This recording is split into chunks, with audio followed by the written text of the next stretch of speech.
வணக்கம். வாங்க நாம இன்னைக்கு அக்ஷய திருதிய பத்தி கொஞ்சம் விரிவா பார்க்கலாம். இந்த நாள் ஏன் இவ்வளவு சிறப்பானது, இதன் உண்மையான அர்த்தம் என்ன, எல்லாத்தையும் தெளிவா தெரிஞ்சுக்கலாம். நீங்களே பார்த்திருப்பீங்க, வருஷத்துல அந்த ஒரு நாள் மட்டும் எல்லா நகை கடைகள்லயும் கூட்டம் அலமோதும். எதுக்கு எல்லாரும் அன்னைக்கு மட்டும் தங்கம் வாங்க இவ்ளோ ஆர்வம் காட்டுறாங்க? இதுக்கு பின்னாடி ஒரு பெரிய காரணம் இருக்கு. அது என்னன்னு நீங்க யோசிச்சதுண்டா? இது வெறுமனே தங்கம் வாங்கறதுக்கான ஒரு நாள் மட்டும் கிடையாது. இந்த பாரம்பரியத்துக்கு பின்னாடி அதைவிட ரொம்ப ஆழமான சக்தி வாய்ந்த ஒரு அர்த்தம் இருக்கு. அதை என்னைக்கும் அழியாத வற்றாத ஒரு விஷயத்தை பற்றியது. சரி, முதல்ல நாம பார்க்க போறது இந்த நாளோட மையப்பொருள், அதாவது குறையாத வாக்குறுதி. இதுதான் இந்த நாளோட அஸ்திவாரமே. இந்த நாளோட முழு சக்தியுமே அக்ஷயம் அப்படின்ற இந்த ஒரு சம்ஸ்கிருத வார்த்தையில தான் அடங்கியிருக்கு. இதுக்கு அர்த்தம் எப்பொழுதும் குறையாதது அல்லது வற்றாதது. இந்த ஒரு வார்த்தை தான் அக்ஷய திருதியோட முழு மகிமையும் நமக்கு விளக்குது. அப்போ எது எல்லாம் அக்ஷயம், அதாவது குறையவே குறையாது? நாம செய்யற தான தர்மங்கள், தொடங்குற புதிய தொழில்கள், செய்யற முதலீடுகள், நாம சம்பாதிக்கிற ஆன்மீக புண்ணியம், ஏன் நம்மளோட சந்தோஷம் கூட இந்த நாள்ல பன்மடங்கு பெருகி என்றென்றைக்கும் குறையாதுங்கிறது தான் நம்பிக்கை. அடுத்ததா இந்த அசைக்க முடியாத நம்பிக்கைக்கு பின்னாடி இருக்கிற சில சுவாரஸ்யமான புராண கதைகளை பார்க்கலாம் வாங்க. முதல்ல மகாபாரதத்துல வர்ற அக்ஷய பாத்திரத்தோட கதை. வனவாசத்துல பாண்டவர்கள் கஷ்டப்படுறாங்க. அப்போ அவங்கள தேடி ஒரு முனிவர் வர்றாரு. ஆனா அவங்களுக்கு சாப்பாடு கொடுக்க அவங்க கிட்ட எதுவும் இல்ல. அப்போ அங்க வர்ற கிருஷ்ணர் அந்த பாத்திரத்துல ஒட்டி இருந்த ஒரே ஒரு அரிசிய சாப்பிட்டதும் அந்த பாத்திரம் வற்றாத உணவை வழங்க ஆரம்பிச்சிடுது. எடுக்க எடுக்க உணவு குறையவே இல்ல. அடுத்த கதை கிருஷ்ணரோட நண்பர் சுதாமாவை பற்றியது. ரொம்ப வறுமையில வாடுற சுதாமா தன் நண்பன் கிருஷ்ணரை பார்க்க ஒரு கைப்பிடி அவலை மட்டும்தான் பரிசா எடுத்துட்டு போறாரு. கிருஷ்ணரும் அந்த அன்பான பரிச ரொம்ப சந்தோஷமா ஏத்துக்கிறாரு. சுதாமா எதுவும் கேட்காமலேயே வீடு திரும்புறாரு. ஆனா அங்க பார்த்தா அவரோட குடிசை ஒரு பெரிய மாளிகையா மாறியிருக்கு. வாழ்க்கை செல்வத்தால நிரம்பி இருக்கு. இந்த கதைகளோட ஆன்மீக சாரத்தை ஸ்ரீ ஸ்ரீ ரவிசங்கர் ரொம்ப அழகா சொல்றார்.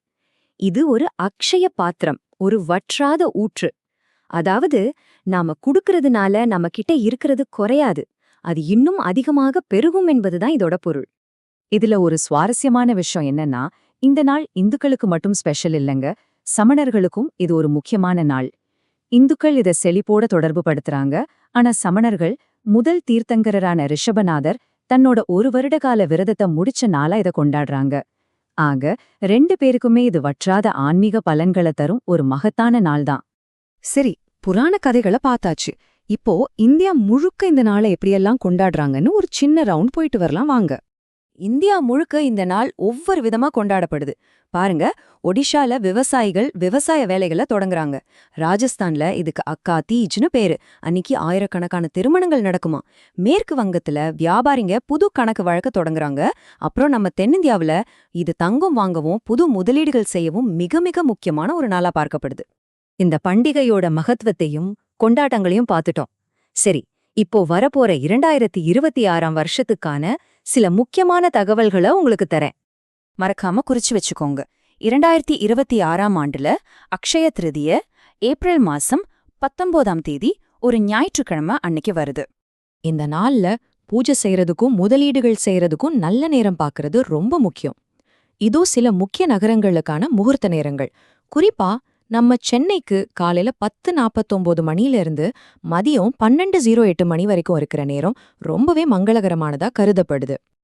ஆக சுருக்கமா சொல்லணும்னா விஷயம் ரொம்ப சிம்பிள் தான். அக்ஷய திருதியா அன்னைக்கு நீங்க செய்யற எந்த ஒரு சின்ன நல்ல செயலா இருந்தாலும் சரி, ஒரு பெரிய முதலீடா இருந்தாலும் சரி, இல்ல ஆன்மீக ரீதியான ஒரு காரியமா இருந்தாலும் சரி, அதோட பலன் என்னைக்கும் குறையாது, அது பன்மடங்கு பெருகிக்கிட்டே இருக்கும். இதுதான் இந்த நாளோட ஆழமான நம்பிக்கை. அப்போ இப்போ உங்களுக்கான ஒரு கேள்வி.